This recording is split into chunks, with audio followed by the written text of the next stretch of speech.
Halo semuanya. Nah, kami dari kelompok 2 pada video kali ini akan menjelaskan tentang prediksi kestabilan nilai tukar rupiah dengan metode backpropagation. Nah, kelompok 2 ini beranggotakan yang pertama saya sendiri Windy Prastika Ratu, lalu ada Alnoris Reliviranti, Andromeda, dan Amara Winandi. Oke, langsung saja saya persilakan Alnoris Reliviranti.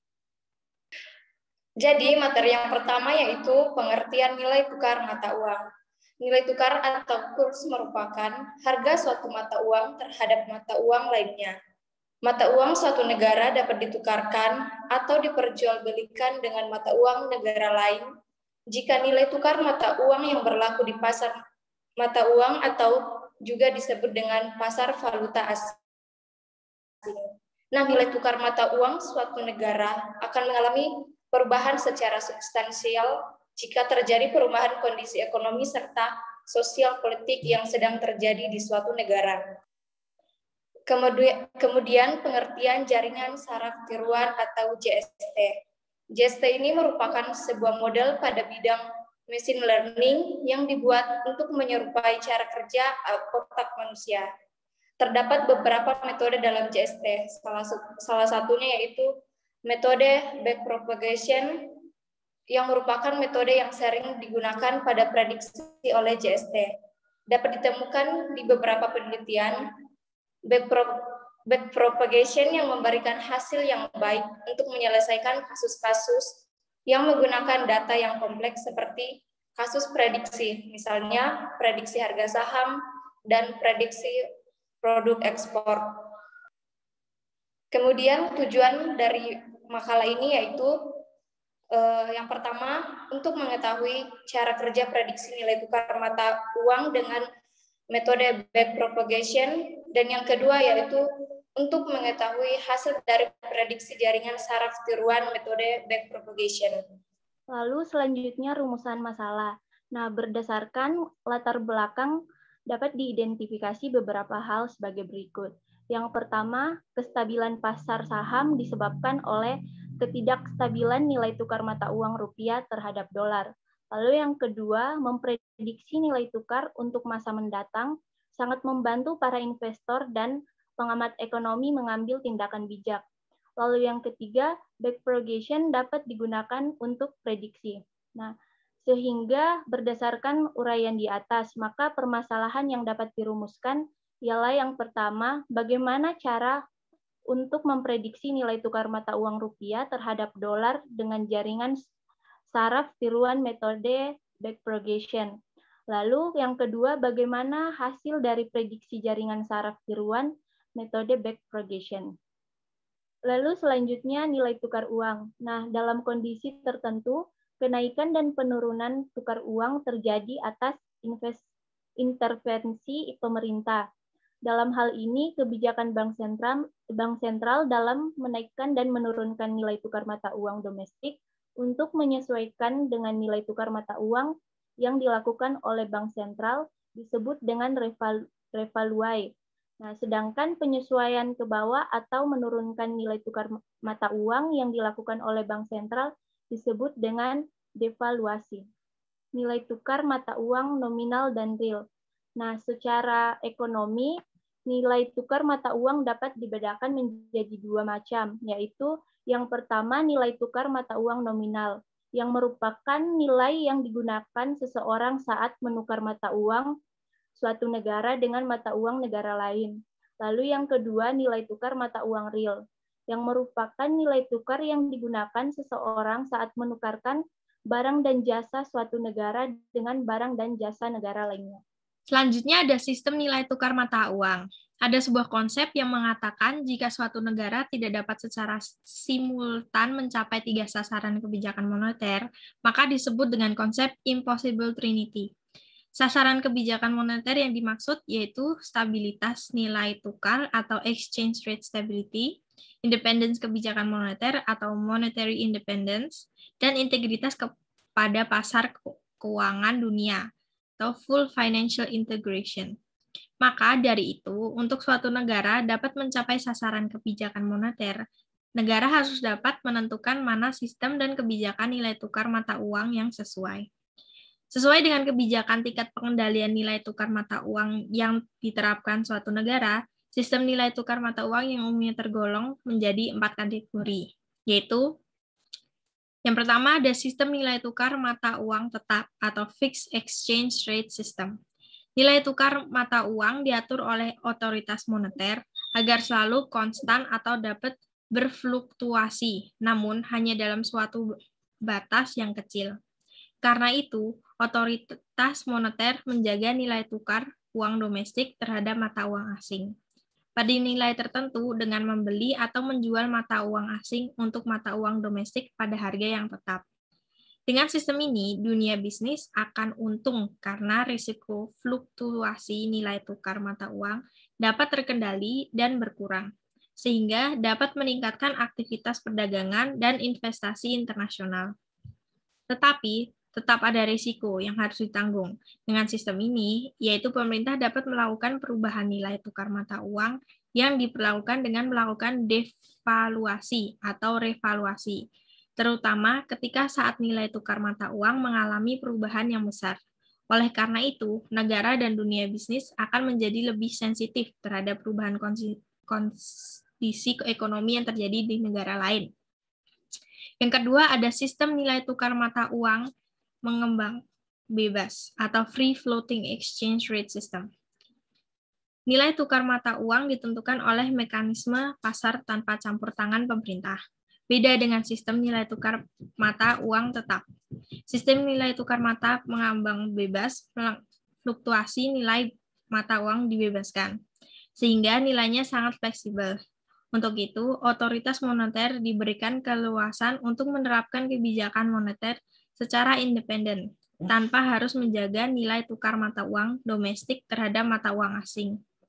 Pada nilai tertentu, sistem ini dapat menghindari terjadinya inflasi di suatu negara, serta masalah-masalah ekonomi yang dialami suatu negara tidak akan mudah menyebar ke negara lain. Dengan sistem ini, otoritas moneter dapat lebih berfokus pada kebijakan-kebijakan moneter yang dapat membawa dampak positif pada perekonomian, tetapi dengan sistem ini, nilai tukar mata uang akan terus mengalami fluktuasi sesuai dengan mekanisme pasar, sehingga terdapat risiko berbentuk ketidakpastian nilai tukar yang dihadapi oleh dunia bisnis. Yang ketiga, ada sistem nilai tukar mata uang mengambang terkendali atau managed float exchange rate. Sistem ini merupakan perpaduan antar sistem nilai tukar mata uang tetap dengan nilai tukar mata uang yang mengambang bebas. Dalam sistem ini, nilai tukar mata uang dibebaskan berfluktuasi setiap saat tanpa batas nilai yang ditetapkan. Tetapi pemerintah setiap saat dapat melakukan intervensi untuk mencegah nilai tukar mata uang berubah terlalu jauh. Yang keempat, ada sistem nilai tukar mata uang terikat atau pegged exchange rate system. Dalam sistem ini, nilai tukar mata uang domestik ditetapkan pada satu anggota beberapa mata uang asing yang stabil, misalnya dolar Amerika.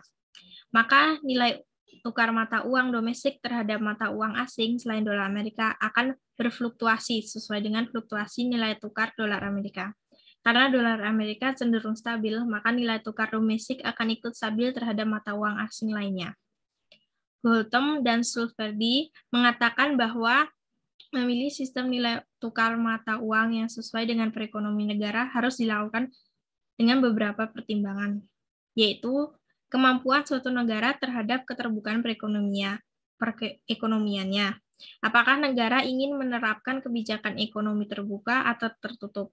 Bila memilih kebijakan ekonomi tertutup dan mengisolasikan gejala keuangan dari negara lain, maka sistem nilai tukar mata uang tetap adalah pilihan yang pas.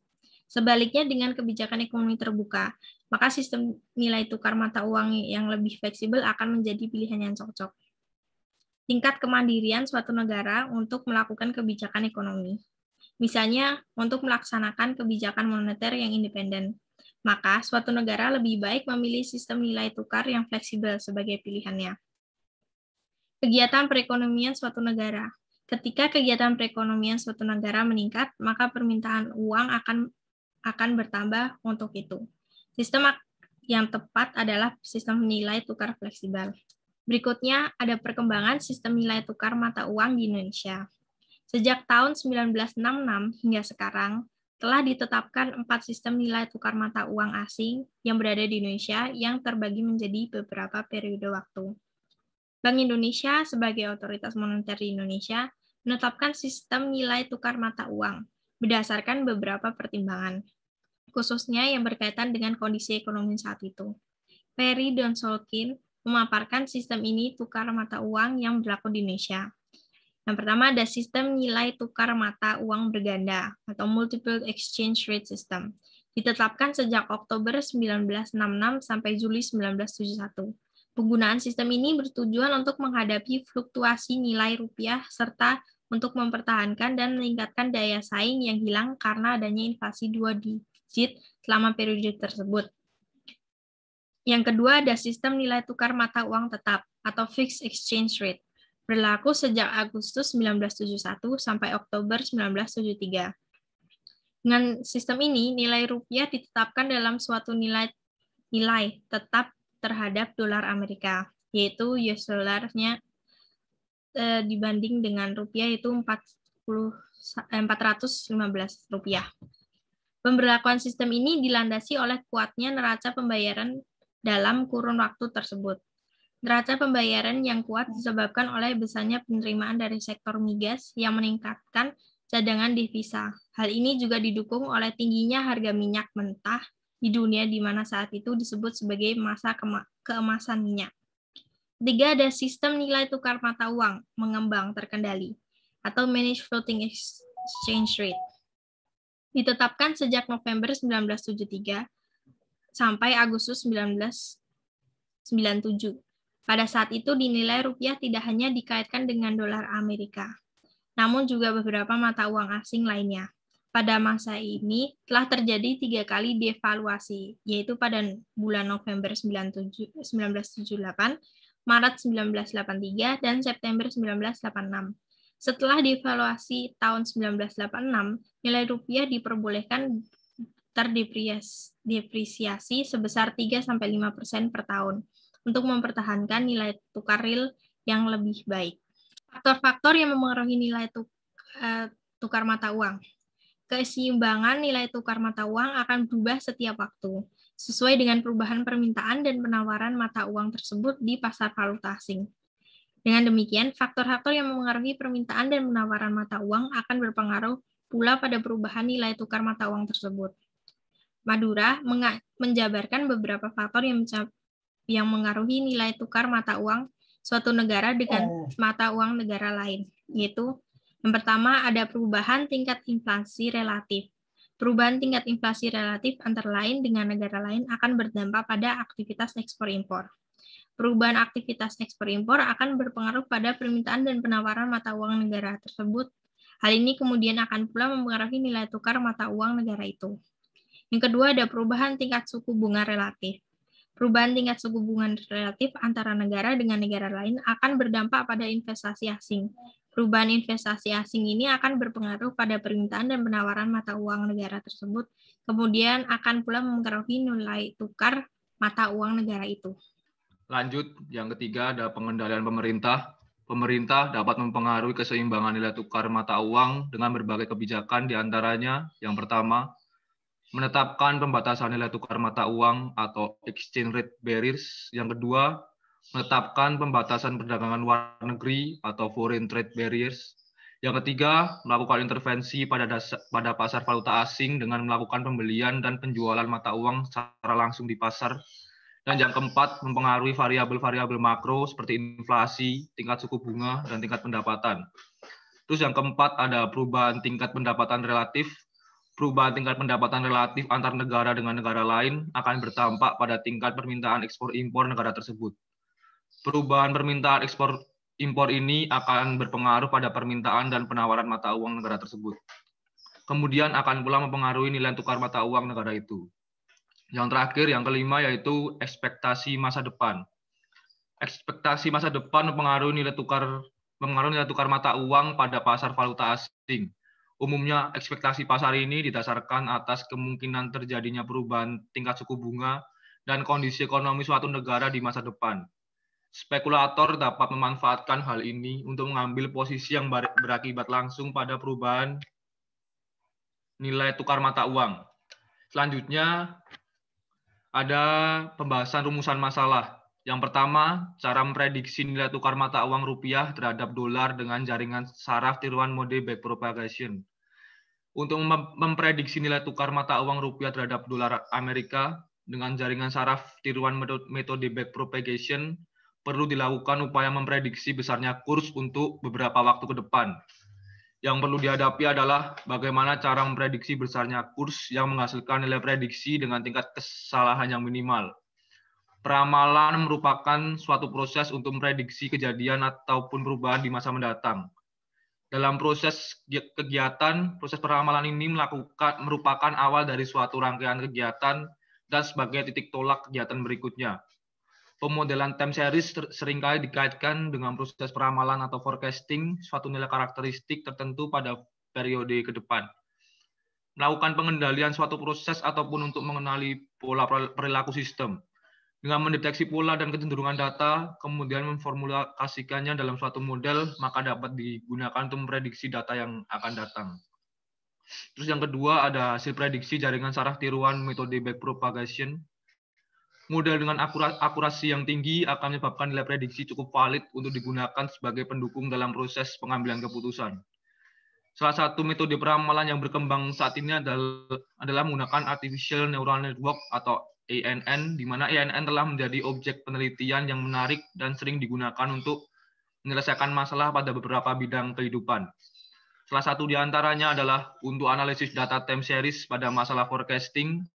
Salah satu jaringan yang sering digunakan untuk memprediksi data time series adalah Backpropagation Neural Network. Penggunaan jaringan saraf tiruan propagation untuk memprediksi kurs jual rupiah per 1 dolar Amerika Serikat dibagi sebanyak 70% dari data yang ada sebagai pelatihan dan 30% dari data sebagai data pengujian. Dalam hal ini digunakan data kurs bulan Oktober 2013 hingga Januari 2014 yang diambil dari situs Bank Indonesia. Dalam proses penelitian diperoleh learning rate yang digunakan untuk data harian adalah 0,5.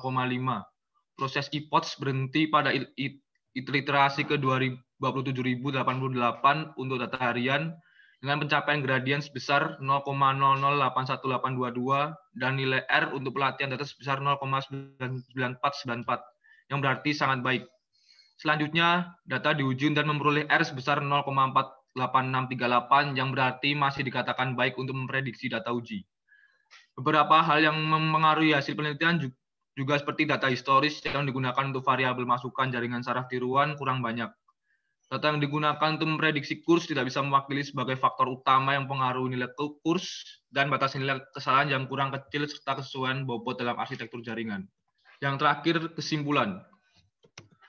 Dapat disimpulkan bahwa metode backpropagation menghasilkan hasil yang cukup valid untuk digunakan sebagai pendukung dalam proses pengambilan keputusan dengan mendeteksi pola dan kecenderungan data. Kemudian memformulasikannya dalam suatu model, maka dapat digunakan untuk memprediksi data yang akan datang.